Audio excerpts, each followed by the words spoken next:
Quadratic equations. You hopefully remember what a quadratic equation looks like from our manipulation topic, but just to refresh your memory, a quadratic equation is some x squared, some x's, and then plus a number. And the only difference with this topic is you'll see an equal sign, and it has to equal 0 to be able to be solved. The other structure a quadratic equation is often written in is in two brackets side by side, like that, multiplying each other. And let's just give you an example. A typical quadratic equation might be x plus 1 and x minus 2. Okay? Remember we looked at factorising, i.e. putting those into brackets and expanding those in manipulation. And again, the only difference here is to be able to solve something, you've got to have an equal sign. And in this case, you have to make it equal to 0, otherwise it won't solve. Now, I guarantee one of you will try and solve one of these problems without making it equal to 0, and it doesn't work. Okay, so don't be that one person. With quadratic equations, most of the time there are two solutions. Most of the time. And very rarely there are occasions where there are no solutions, and a little bit more commonly there's a case where there is one solution. Now, for those aiming at the excellence level, it's good to know this as well. The reason there are 1, none, and 2 is that essentially what you've got is a graph, because all equations can be turned into graphs, and a quadratic is a curve. Anyone know the name of the curve? Parabola. Thank you. And generally speaking, the parabola will cut the x-axis in two places. Those are the two solutions that we're looking for. So in this case, the two solutions, I don't know if you can see what I've done there, minus 1 and 2 for that equation. I'll tell you how I thought of that in a minute. If there was one solution, that's the case where the parabola is just sitting on that line. Alright, that's when there's one solution, and you'll recognize that it'll be an equation like this. Remember, equals to 0, and this value here will be 3. Okay, that's the case where it's sitting on the line. And then the third case is when the parabola is in mid-air, right, cuts the y-axis, and there are no solutions because it never cuts the y-axis.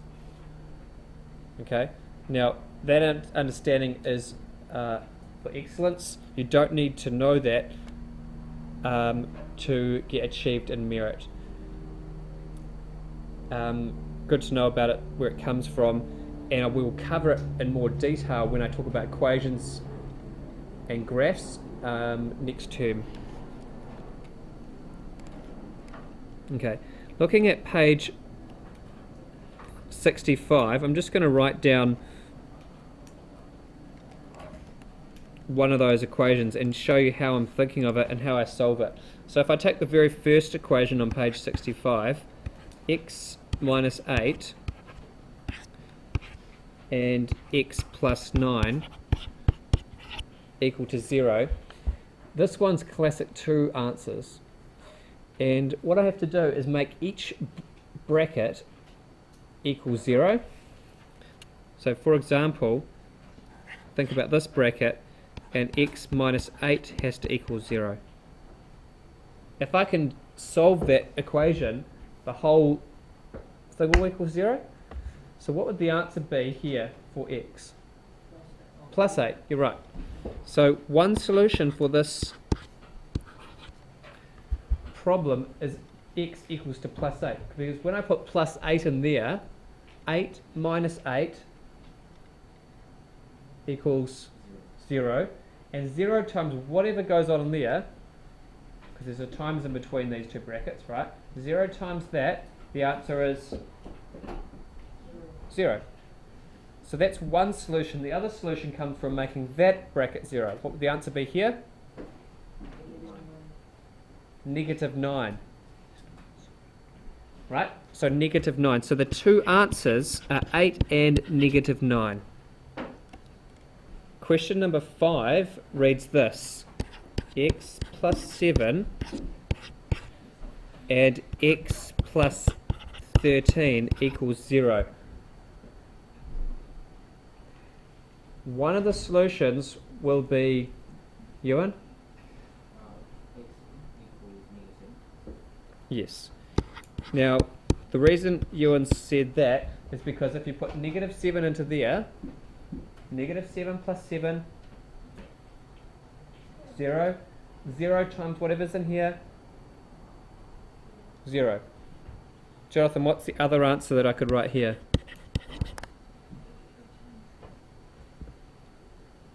What goes in there? Spot on, -13. Two answer problem. Let's just look quickly at a one answer problem. This one is question number 4. Roy, I'm going to ask you this one. Roy, oh, not Roy. Cody, rather. Can you stop swinging? Can you shift your chair back? What value, Cody, would you put in for x?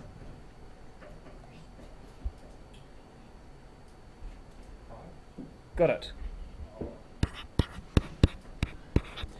And there's only one solution. Because 5 minus 5, 0, 0 squared is 0. There's no other solutions. Can you think of any number that you can put there that we could get a 0? I can't. One solution. 4x minus 1 and x plus 5 has to equal 0. Simon, what would you put down for one of the answers?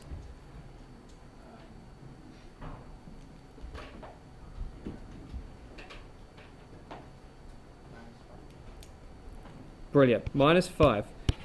The other answer comes from 4x minus 1 has to equal 0. Some of you can see that the answer is a quarter straight away, but that's where you have to write down that whole bracket, 4x minus 1 equals 0, then shift everything over so x becomes the subject. So 4x must equal 1, and then x must equal a quarter. So the two answers are minus 5 and 1/4. Last problem before you try some. And I'm looking at 23. X bracket x minus 3 equals 0. Roy, this time. Give me one solution.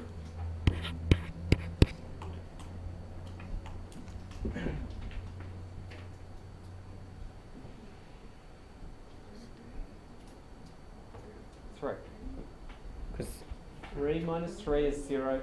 0 times anything else becomes... And which clever person is going to give me the other answer? What is that? 0. So the other answer here, the only other way to make this equation equal 0 is put a 0 outside there. And 0 times that will give 0.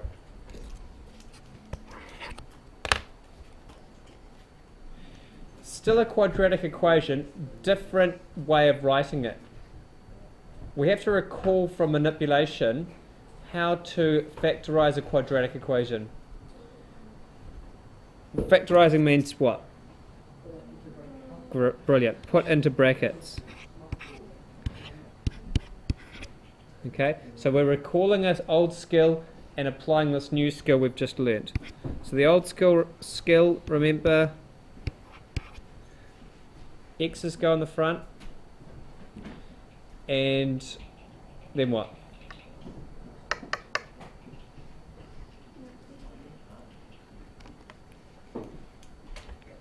Now we're looking for two numbers to multiply together to give 6. What are two numbers that do that? 2 and 3. And they have to add together to give -5. Now 2 and 3 I think are at, because I can see that 2 and 3 add to 5. So I'm going to put 2 and 3 into the bracket. However, we want -5. So I'm going to put a negative here and a negative here. Think about that. -2 multiplied by -3 gives +6, and -2 minus 3 gives -5. That works. That's the old skill, right? From about 5 weeks ago. What would the two values of x be? Call them out. 3 and 2. Or 2 and 3. Okay, so that's the new skill we just learned.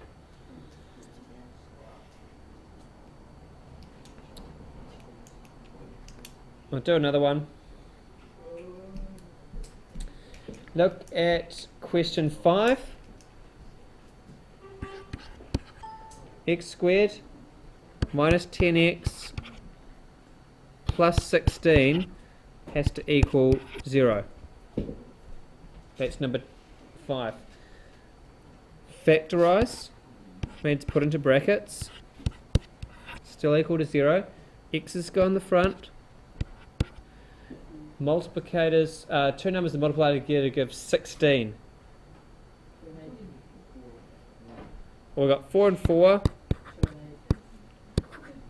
2 and 8, and 1 and 16. Which combo adds together to give 10? 2 and 8. Put the 2 in, put the 8 in. We want -10. So are they both positive or both negative? They have to be both negative, because I want a positive 16. A negative times a negative gives a positive.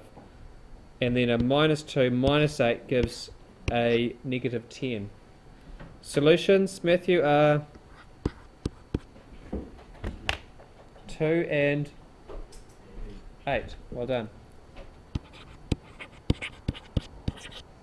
Done.